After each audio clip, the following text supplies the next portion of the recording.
Eu posso até falar de uma experiência do Gustavo Mendes, que esteve aqui, que ele falou que passou por uma depressão profunda, porque ele é homossexual. Sim. E o pastor oprimia ele, que aquilo era errado, e ele se sentiu culpado durante muito tempo, e ele contou a experiência daqui, foi muito chocante. Isso acontece, e não é um caso isolado. Ser falado. E assim, ó, isso acontece... Mas qual é a solução, então, para o Gustavo Mendes, numa igreja tradicional? A solução para o Gustavo Mendes numa igreja tradicional não é a questão é como que essa igreja tradicional tem que se repensar para que casos... Desculpa. A solução para o Gustavo Mendes numa igreja tradicional não é o caso. O que precisa é achar a solução para a igreja... O que precisa é achar a solução para a igreja tradicional, porque se ela está provocando no Gustavo Mendes esse tipo de problema, ela tem problemas. Mas o Gustavo Mendes, eu recebo 10 Gustavo Mendes todos os dias. Eu também. Então qual é a questão?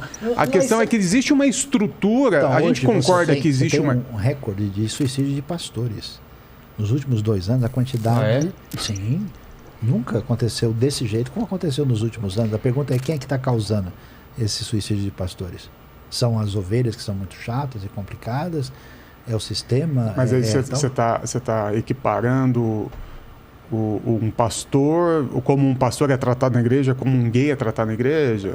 Então, eu lido com pastores sufocados em igrejas. Não, eu conheço vários, eu sou um deles em momentos da vida. Eu conversei recente. Mas você acha que o pastor, vamos lá, a figura de um homem pastor, ele é tão atacado quanto um homossexual na sociedade? Não, com certeza não. Então é isso que eu estou falando. Então, assim, qual é essa estrutura que leva os homossexuais a alguns se matarem, outros... depressão. Qual é essa estrutura? É uma estrutura que funciona com muita exigência comportamental específica e moral, pouca graça. E pouco conceito de amor incondicional e de restauração. Por isso que eu acho que não é só o homossexual, tem uma situação mais complexa e mais difícil, com uma sensibilidade maior, mas tem outros elementos que entram nisso aí e sofrem desse sistema. E muitas vezes a igreja é responsável por isso. E essa meia-culpa, ela precisa ser feita. E eu não estou dizendo que não. Meia-culpa? Meia-culpa. Meia-culpa. Né? Quando você fala meia-culpa é porque tem a culpa do outro lado também. Não é meia. Eu entendi meia-culpa. Não, é o meia-culpa. Faz assim, ela assume minha culpa, tá? Eu entendi o meia.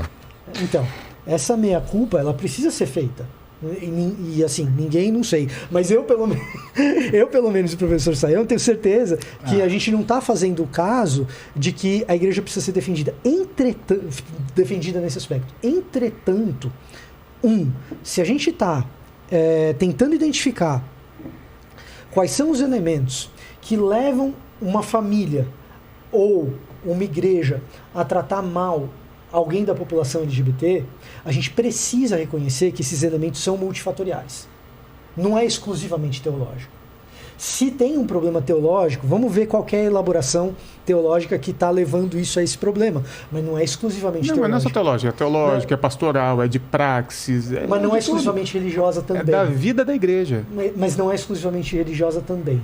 Se a gente está querendo identificar essas estruturas, e existe um problema estrutural, eu não tenho dúvida, a gente precisa levar em consideração as questões religiosas, mas elas não são exclusivamente teológicas e religiosas. Te dou um exemplo. O que rege a moral? Peraí. Eu te dou um exemplo disso. Tá? Eu estudei economia numa faculdade em que eu era o único evangélico na minha turma, né, no meu ano. Tá? Eu era o único evangélico. E olha, talvez num grupo de 100 pessoas, 50 alunos de administração, 50 alunos de economia, a gente tivesse talvez 4, 5 cristãos.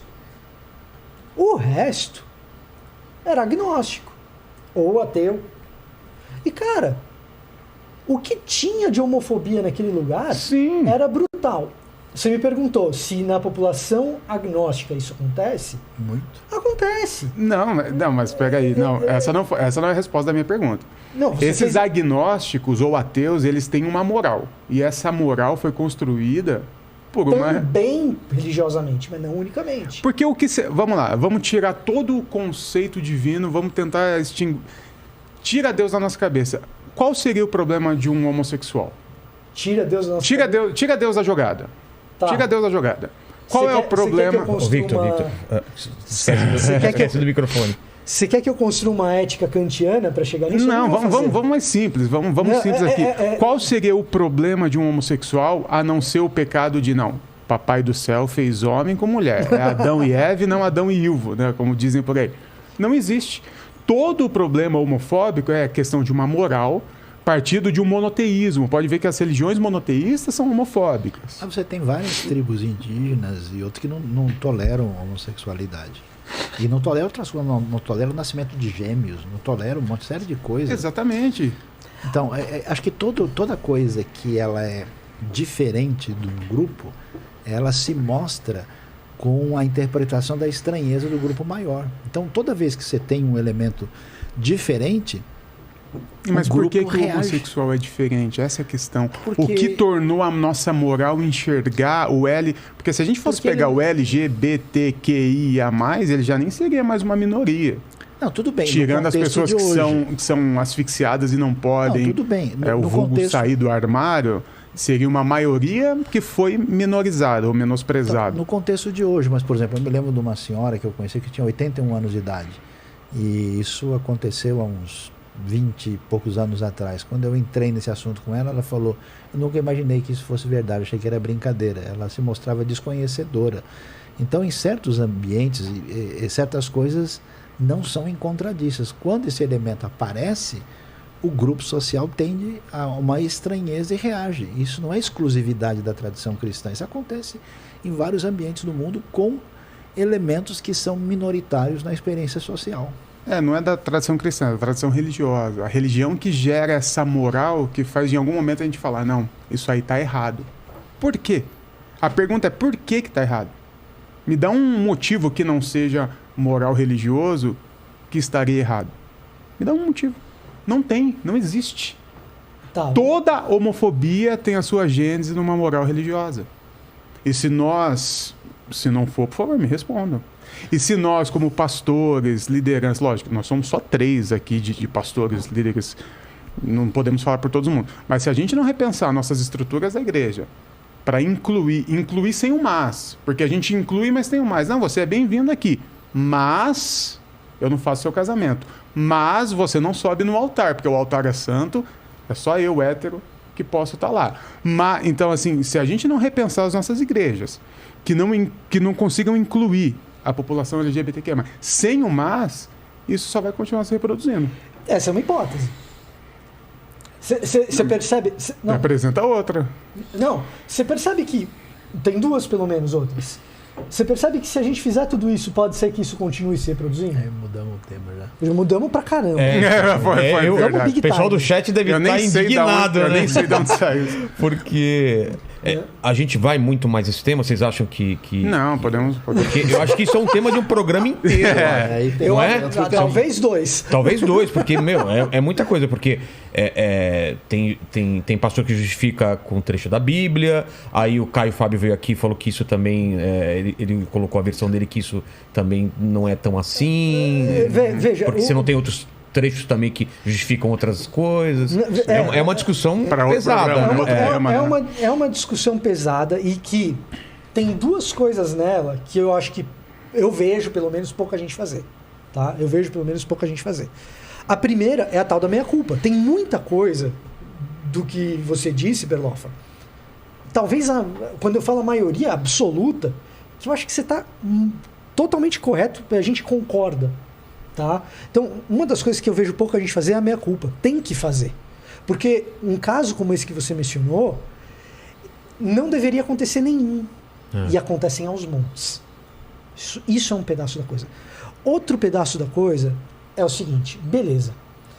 Só que a gente tem um texto que é milenar e considerado sagrado e que a gente precisa lidar com ele. E aí a gente precisa fazer um treco chamado exegese com esse texto. E esse outro problema da coisa, exegese é tirar do texto o seu sentido original para os primeiros ouvintes. Tá vendo, Lene, como eu sou burro? Você sabia isso? Ninguém que tem podcast é burro. Isso daí... Eu já fui procurar no dicionário. ninguém que tem podcast tipo esses aqui é burro. Isso aí é o maior mito. Tipo, quando eu descobri que era genuflexório. Eita. É isso, né? O lugar pra se ajoelhar. Nossa, brincadeira. Que palavra, mas né? eu descobri isso quando eu fui casar, tá? Tá bom. Então, Eu descobri agora. Então, tá vendo? Mas E hermenêutica é a... Hermenêutica é a maneira como você olha para o texto. Tá. Os óculos que você usa para interpretar o texto. A interpretação em si mesma é a exegese. Agora, para você interpretar esses textos aí, não é brincadeira de criança. Não é... E aí, o que em 2 minutos você já extrai o... Não é em 2 minutos. E é muito fácil, por um lado, eu pegar esses textos e dizer, tá, mas naquela época era assim, assim. Não, mas como que era? Quais são as fontes primárias que você está usando? Como que você está olhando para esse texto? Você está olhando para esse texto na sua língua original, não tá? E como que você trabalha com a lexicografia? Olha, outra palavra aí, né? Como que você trabalha com o significado dessas palavras no seu contexto original para dizer que essa significa isso, que aquela significa aquilo outro? Esse papo, que é um papo muito mais difícil, eu vejo pouca gente fazer. Não é para um podcast. Definitivamente não é. O que eu gostaria de dizer... Não, até acho que... Não, eu até acho que dá para fazer um... Dá. A gente mantém esses textos muito na academia. Eu adoraria fazer e repassa para a pessoa falando, tá aqui, viu? Ó, os homossexuais não herdarão o reino dos céus. Cara, essa palavra nem existia na época que a Bíblia foi escrita. Então a outra palavra aqui que foi traduzida, então vamos conversar. Porque...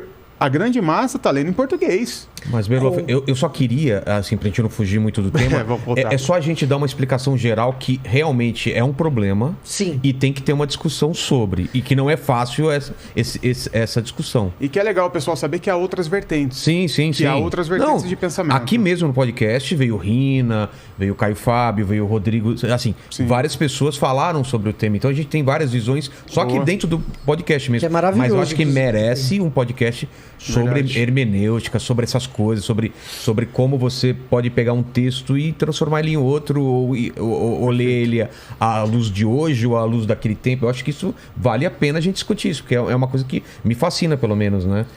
Não é difícil a gente mapear essa situação avaliando os pressupostos e o ponto de partida e a perspectiva dos grupos. Historicamente, os grupos religiosos se dividiram em função de uma série de situações, né? E aí eles, olha, a gente acha que o negócio é assim. Então formou-se um grupo a reforma, com essa contra perspectiva. A reforma. E aí essa perspectiva se organiza assim. Hoje, por exemplo, tem grupos religiosos ditos cristãos que abraçaram poligamia, né? E eles dizem que está tudo bem. E eles entendem assim. Então, quer dizer, você tem 2 elementos. Quer discutir a coisa do ponto de vista técnico? Vamos discutir do ponto de vista técnico. Qual é a sua relação com a normatividade do texto, como é que você enxerga, como é que você não enxerga, e aí os grupos, eu acho que deveria ter liberdade para todo mundo. Eu acho que a coisa não deveria ser assim. Eu acho que deveria ser assim. Então, você caminhe dentro da sua proposta e deixa o outro caminhar de maneira diferente.